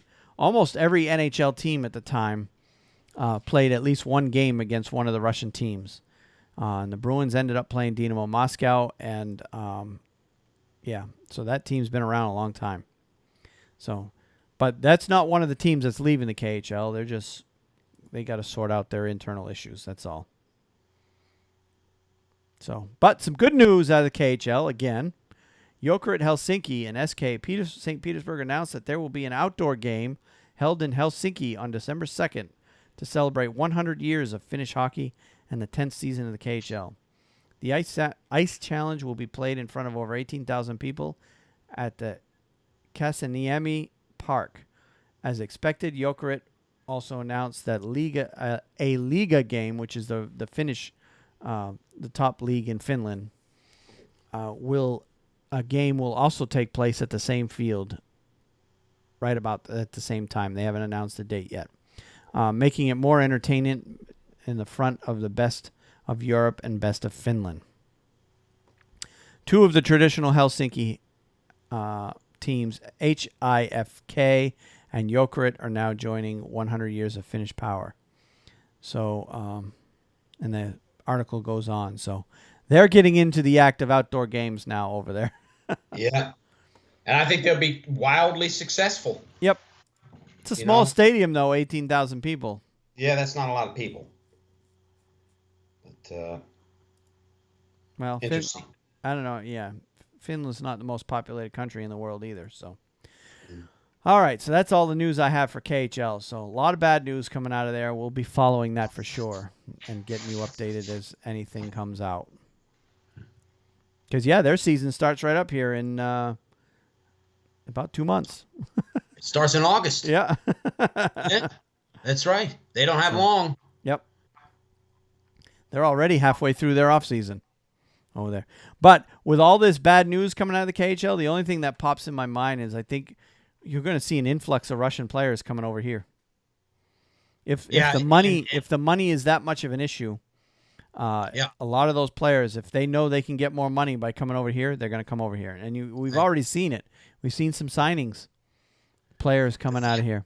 The fact that just right off the top, that the $1 million man Kovalchuk is talking about, hey, get me on a team over here. He's hands down one of the top 5 players in the KHL and has been for years. Yep. He's coming over here. It's money. Yep. That's what it's all about. Yep. Yeah. Some of these players are just trying to make as much as they can before they're too old to make any more. So, guess you can't blame them for that. Yeah. All right. Well, we're at our picks of the week. Yes, sir. And I actually have 2 because I couldn't decide which one I wanted to talk about, and I really wanted to talk about both. Okay. You want me to go first then? Get mine out of the way? Yeah, go ahead and get yours out of the way. Yeah, that way you can mine, Wayne, I sit back and here's the Nashville Predators were the 16th team to enter the playoffs this year. If you added it all up, they were the 16th place team. Yep. They were an 8th seed, and here they are, 2 games from being on top of the hockey world, the NHL Stanley Cup champions. And I tell you what, they could very well do it. We might be sitting down here next week talking about the Nashville Predators as the Stanley Cup champions. Absolutely. Well, here I am looking through the articles this week, and all of a sudden I come across this article. Nashville mayor pens letter excusing Predators fans late for work. Yeah. Can I use it? Oh, I'd love to use it. The times I've come into work at I get up at the crack of dawn, Yep.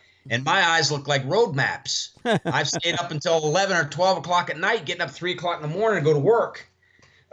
Anyways, Megan Barry, who is the mayor of Nashville, absolves those celebrating Nashville's victory against the Penguins in Game 4 of the Stanley Cup Final. And the article goes like this. Nashville Mayor Megan Barry has you covered. If you're an area resident tired from celebrating the Nashville Predators win 4-1 against the Pittsburgh Penguins in Game 4 of the Stanley Cup Finals on Monday, Barry wrote a letter excusing those supporting Nashville's victory for showing up an hour or two late for work Tuesday. The letter reads, and I quote, "Dear blank, it is with all the powers invested in me that I hereby excuse blank for showing up to work an hour or two late this morning. Blank was merely performing their civic duty last night by staying up late to watch our Nashville Predators take on the Pittsburgh Penguins in the Stanley Cup Final. In fact, I would be disappointed if you were not doing the same thing. So if your hardworking employee turns up a little late today, I hope you can show mercy and not throw them in the penalty box. Go Preds, Mayor Megan Barry." Now, I tell you, that was her letter. The article went on to read, "It only seems natural that Predators fans are a little tired after celebrating the Cup Finals' inaugural trip to Nashville and Preds Pride Day on Monday. Barry proclaimed a civic holiday across Nashville, enabling her staff and the city's workers to wear their Predators gear ahead of Game 4. She even relinquished her mayoral duties for the day, naming Predators forward Ryan Johansson honorary mayor. The best-of-7 series is tied 2-2 and shifts to Pittsburgh for Game 5 on Thursday, which means Predators fans might have to find their own excuse for showing up late for work Friday." And I've tried to liken myself to that. If I ever walked in the door with a note like that to my boss, whether or not he might say, "Steve, don't let the door hit you in the rear end on the way out." Well, you know what? I think I'm going to get that letter and I'm going to fill it out. And whether or not I show up late on Friday, I'm going to drop it and leave it on the desk of my store manager, because you know what? He is a Pittsburgh Penguins fan. Oh, is it? So, I mean, he's not an avid hockey fan anyway. He's from the Pittsburgh area, so he's a Steelers fan, and he's a fan of all of the Pittsburgh team.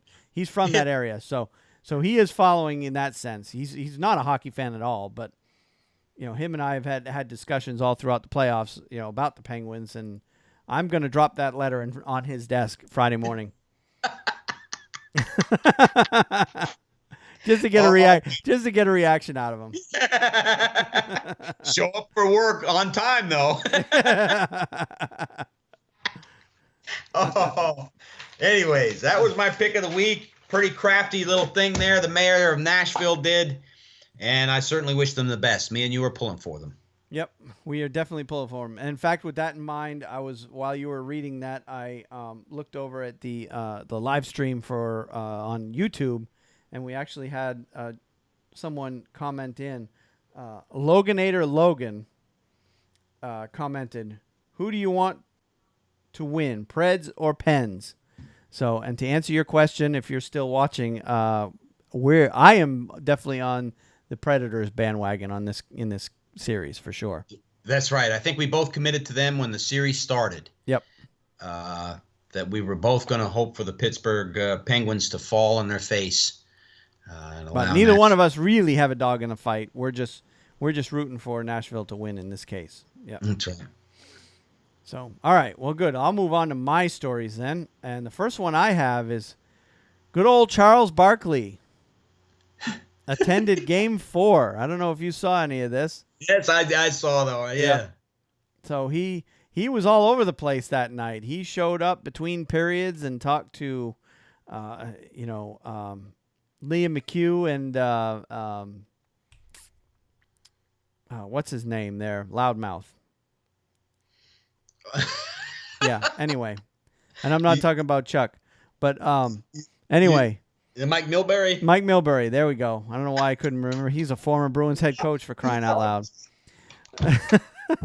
But anyway, so he got interviewed before the game, after the game. He talked to Gretzky in a pregame press conference when they announced the top NHL team of all time.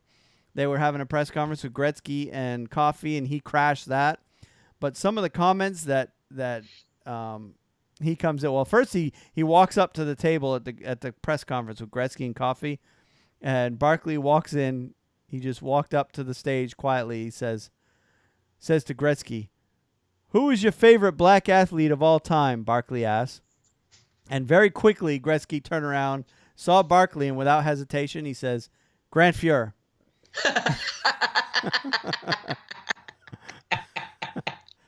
So anyway, so a lot of people were interviewing Barkley on his thoughts, because Barkley was talking about, when he was playing with the Sixers back in the day, he was a big fan of the Flyers. His favorite player was Ron Hextall, just because of the heart and the desire that Hextall showed when he was playing. They asked about some of the greatest teams, what they have in common, and one of the things that he was talking about. He was talking to Jeremy Roenick, is the one that got him to show up. Jeremy Roenick said he said that JR called him and said, "You've got to get down here to Nashville and see this. This is talking about the atmosphere, right?" And then he also had a call from Gary Bettman, the NHL commissioner. Commissioner invited him to the game. He said, "Hey, for all the nice things you've been saying about hockey, come to a game." And then Barkley said, "Well, I got nothing to do. Sure, I'll go." So, but Barkley is actually broadcasting the NBA Finals for Turner Sports, and had an off night, so he went to the Game 4 in Nashville. And he said, in some of the comments, a lot of quotes from him, obviously. He said, "I'm really looking forward to tonight," Barkley said. "They say it's crazy. The playoffs in hockey have been amazing. Obviously, I'm not breaking earth-shattering news. The NBA playoffs have not been very good. The best thing about my job is when I'm at work 2 straight months like the NHL playoffs, I'm in a room with 20 televisions, and I watch pretty much every single hockey game." So he's covering basketball, but he's watching the hockey games. That's good. And he says it's for the reason that Hextall is his favorite player of all time. He says, "I want to know if my guy really cares," Barkley said. And if you watch Ron Hextall play, you knew he really wanted to win, which is no doubt true. Yeah. Barkley also said he roots for the Columbus Blue Jackets defenseman Seth Jones because his father, Popeye Jones, played in the NBA. Oh, yeah. And he also said, "We probably should pay more attention to the regular season," but he said, "There's nothing more nerve-wracking than the Stanley Cup overtime hockey," Barkley said. "It's the craziest thing you're ever going to see. It's one of the reasons why I just love the sport." He said more than one occasion how boring, essentially, in a nutshell, how boring the NBA playoffs have been, because the 2 teams that are in the final, I don't believe the team from out west, Sacramento, I don't believe they've lost a game yet, and they're in the NBA final. And their playoff runs just as long as the NHL, so they've swept every series that were leading up to this point. Good. And Cleveland, who's the other team in the final in that league, has only lost 1 game leading up to this point. Well, they lost the first 2 to the Western Conference team, to Sacramento. So they've now lost 3 games. But going into the final, Cleveland only lost 1 game, and Sacramento didn't lose any. And he said, and he also made a point that most of the games, he had a percentage, like 90% or 80% of the games haven't even been close. They've been 10 points or more as the margin of victory for every game in the playoffs. He said it's not, it's not exciting. Yeah. And he also said, in the NHL, you just never know from game to game who's going to win. Right. And that's why he loves it so much. So kudos to Chuck Barkley. Yes. Kudos to Charles Barkley. That's great. That was a great one. For basically saying what we knew all along, that the NHL is way better than the NBA.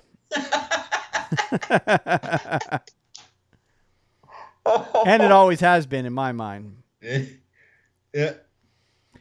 All right, the other story I have is a Carolina story, and it's actually come out of our local newspaper, the News and Observer here in Raleigh, written by Luke DeCock, who covers the Carolina Hurricanes. And I know you non-Carolina, and especially you Canadian fans that are listening, not Canadian as in the team, but people from Canada are going to roll your eyes at this, because I know there's a big push to get the Carolina Hurricanes to move to Quebec City, but I'm going through this article, and like it or not, I'm going to do it. So, I want to hear this. This Wayne. is a very pro. Yeah, because you probably didn't see this article. I got it from the local newspaper. It's not one of the local the sources we use for the podcast, or not very often anyway. So, by Luke DeCock. When NBC's cameras captured Peter Laviolette's not safe for work pregame speech to his Nashville Predators before the first game of the Stanley Cup Finals, he said in the locker room, "Game 1 is up for grabs. It's up to us to effing take it." It was the highlight. It recalled one of his first practices with the Carolina Hurricanes back in December 2003. In the middle of that practice, Laviolette called proceedings to an immediate and abrupt halt. He summoned goalie Kevin Weeks from his net all the way to center ice and asked him, "Does it hurt?" Weeks, baffled, replied, "Huh? The puck. No."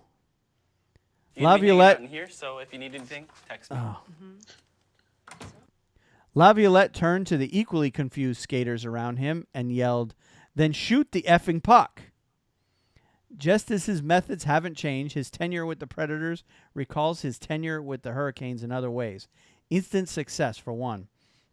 Just as Laviolette won the Stanley Cup in his first season in Carolina, success delayed but not deferred by the season lost to the lockout in 2004-2005, he has gotten the Predators past their perennial playoff hurdle. So if you need anything. In the first season in Nashville, to become only the fourth coach to take 3 different teams to the Stanley Cup Final, having brought the Philadelphia Flyers to that point in his first full season there. Laviolette's success elsewhere raises the old questions about why he was fired here, and answered more sense at the time. After the 2007 and 8 teams failed to make the playoffs, there was tremendous sense of frustration surrounding the failure to capitalize on the championship. While Laviolette was far from entirely to blame for those shortfallings, he did bear his share of the responsibility, and the change in coaches back to Paul Maurice, Laviolette's predecessor, did get the Hurricanes into the playoffs in 2009, and they actually went all the way to the conference final in that year.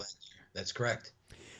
Meanwhile, by Laviolette's side in Nashville, as he was in Philadelphia and Carolina, his assistant coach Kevin McCarthy, whom Laviolette inherited from Maurice's staff, but ended up becoming Laviolette's consigliere, an accidental friendship that has proven surprisingly productive.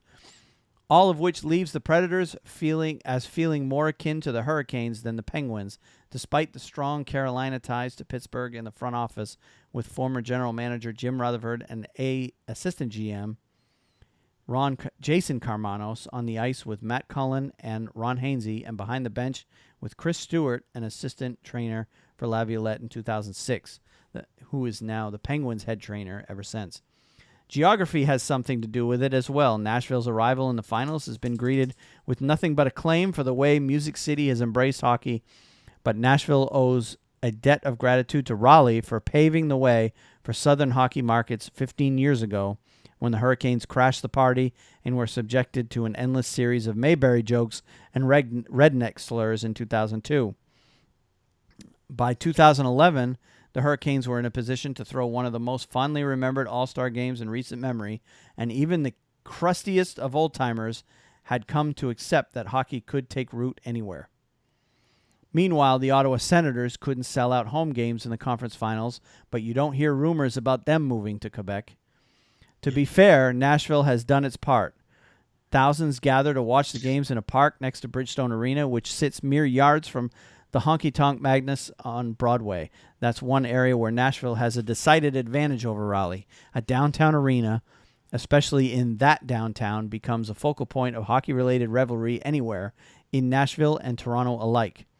The Hurricanes, and the Senators for that matter, will always struggle to build that kind of community spirit with the rinks surrounded by parking lots out on the highway, even if Hurricanes fans have a well-deserved reputation for Major League tailgating.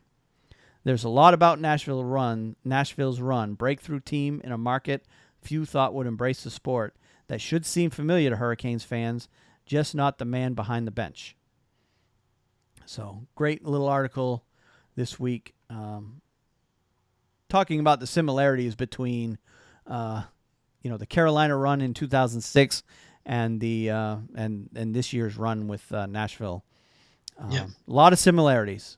I wasn't here for the 2006 run, but I was very well aware of it back then. And what is now PNC Arena at the time was RBC Center. Earned a reputation for being one of the loudest houses in the NHL. Oh yeah, and they were at the time, and the fans were very much the same. They had the same passion. Unfortunately, missing the playoffs 8 straight years is going to damage that passion in a lot of ways. So, sure. So if Nashville wants to continue the momentum that they've gathered, they should take a lesson from the Carolina Hurricanes and at least try to keep their team together for the most part, because Carolina wasn't able to do that, and it really hurt them. So, and they're struggling to build that now. But yeah, we've been hearing rumors all season long about how bad the attendance is in Carolina, and let's move them to Quebec and all this. Of course, all of those stories are coming out of Canada, Right. and that are not. It's just the press trying to sway public opinion the way the press does. They do it in politics. They do it, all throughout these things. And there's a Canadian press that's desperate to get another team to move to Canada, namely Quebec. And there's also talk of a second team in the Toronto area. And everybody's targeting Carolina because of the attendance issues that they've got going on here. But I assure you, when Carolina gets good again, and it's going to happen, it's a matter of time. It's not a matter of if, it's when. The fans will come back.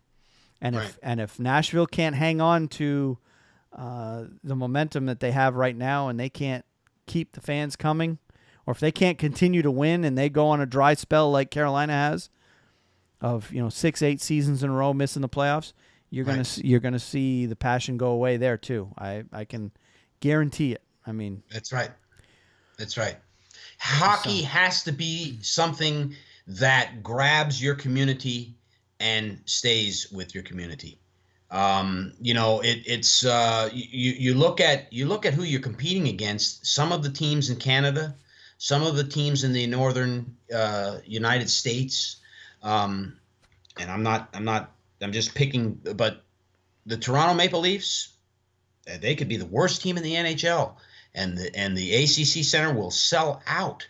It's because hockey is in their lifeblood in Canada, and most of the teams there are successes. The New York Rangers are doing very well, but I can tell you that their fans support that team even in a dry losing season, and I know it's the same in Boston. Yep. We're talking about teams that the Detroit Red Wings, that they have a great following with passionate fans who show up whether the team wins or loses, and that's how it has to be. It has to be that way. And you and I beat it to death that one podcast about the Hurricanes and the possibility of them moving to Quebec. I think that would the fans in this area would be in uproars over that. I don't know what happens in Quebec, but I can tell you that the passionate hockey fans in this community would not like to see that happen at all. And so, for that reason alone, I really believe the NHL is going to want to do everything they can to keep a team in Raleigh, Yep. Which is a good hockey community.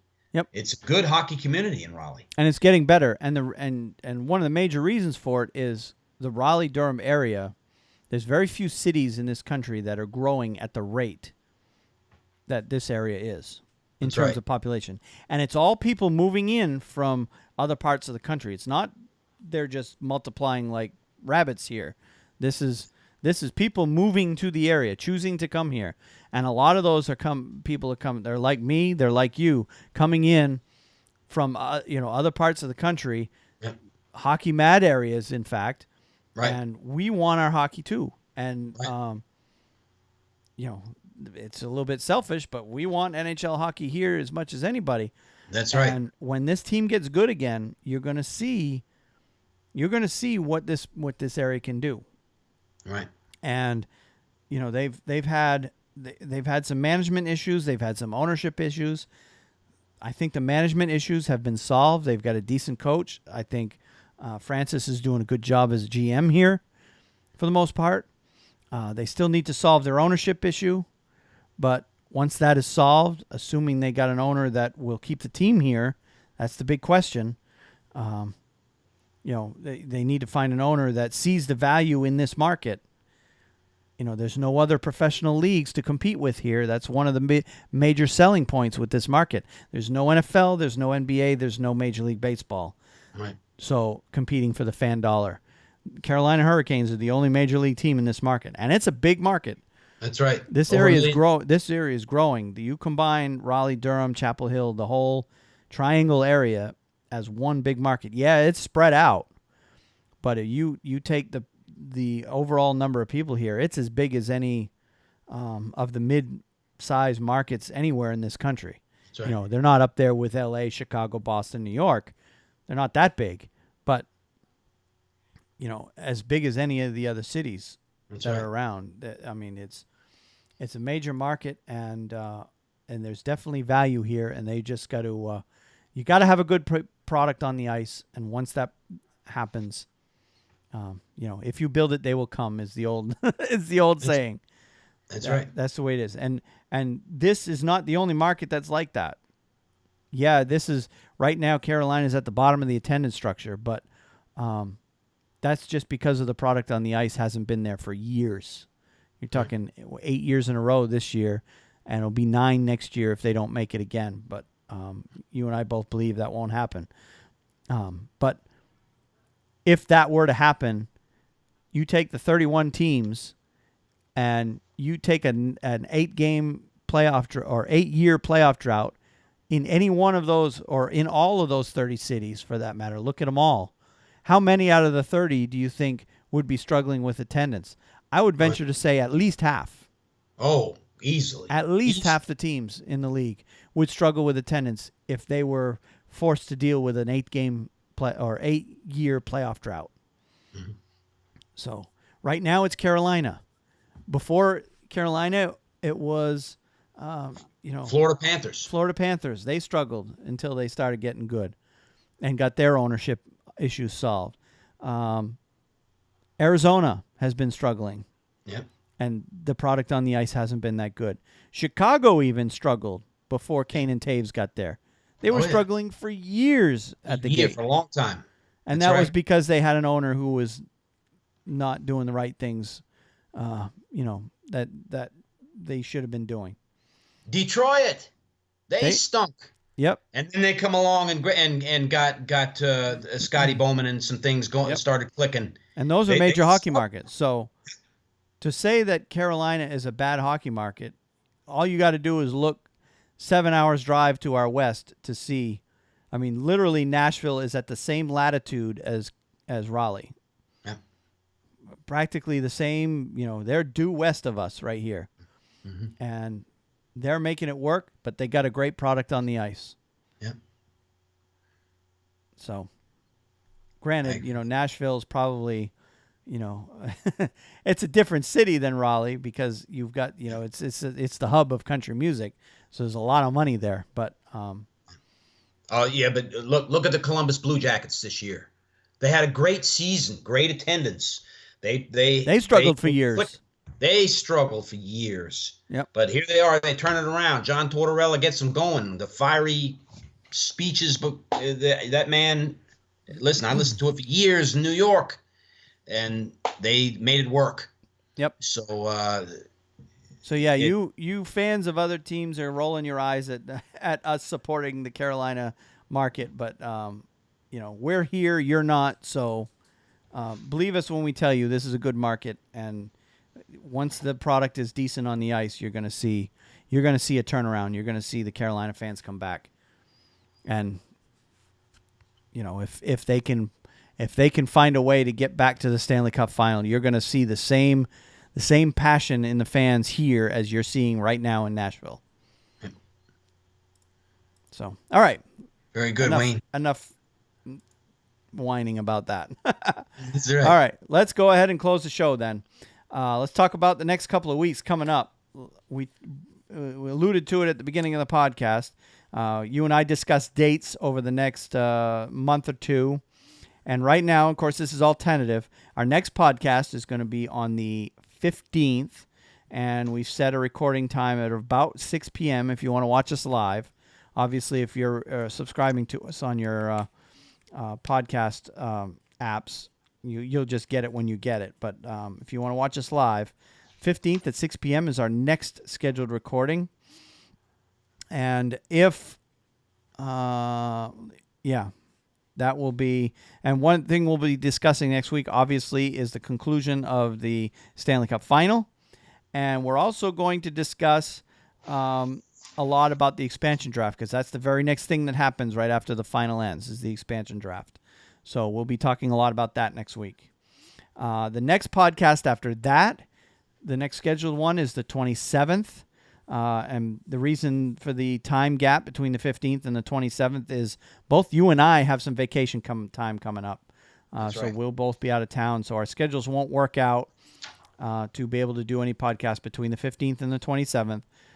So on the 27th, obviously, we'll have 2 weeks worth of news and stuff to get caught up with, as well as we'll be looking ahead to free agency, because by then, I believe the amateur draft will be already done. So we'll be talking about the results of the expansion draft and the amateur draft on the 27th, and then looking ahead to free agency. On July 5th, which will be the next one after that, will be the first episode of Season 2, and that, again, we'll be talking mostly about free agency, because free agency starts July 1, so there'll be tons of news related to that on July 5th, so you don't want to miss that. And then we go, because of vacations, we go another 21 days before our next podcast on July 26th. And then after that, August 16th is our next scheduled. So those are our next 5 scheduled podcasts. We may squeeze in 1 or 2 little quick updates here and there between now and then, just to get everybody caught up on anything that's real big and newsworthy. I may I may fire up the mic and just do something. Probably won't be both Steve and I, but I may just fire up the mic and give a quick 10, 15-minute update here and there between now and then. So just to so we don't go too long without hearing from us. But anyway, in terms of Steve and I, those dates that I listed are the next 5 dates that we have scheduled to do podcasts. And of course, the ones at the end of July and August are going to be pretty slow. It's the middle of summer. After free agency, you've pretty much got nothing going on till training camps. So there won't be a whole lot to talk about, but whatever does come up, you can be sure we'll have it. That's right. We'll be getting ready for the start of the KHL season, which, as far as I know, is the first major hockey league to start up. So. Yep. They always are. So. Yeah. All right, so that's it for this week. So unless you have anything else, we'll go ahead and wrap it up. Let's call it a show. All right. Good working with you again. Yeah, good working with you, and we'll We'll see you next week. Have a good night. Good. Have a good night, Wayne. You too. All right. That turned out good. Yep. That was a really good one. Yep. Yeah, I like that.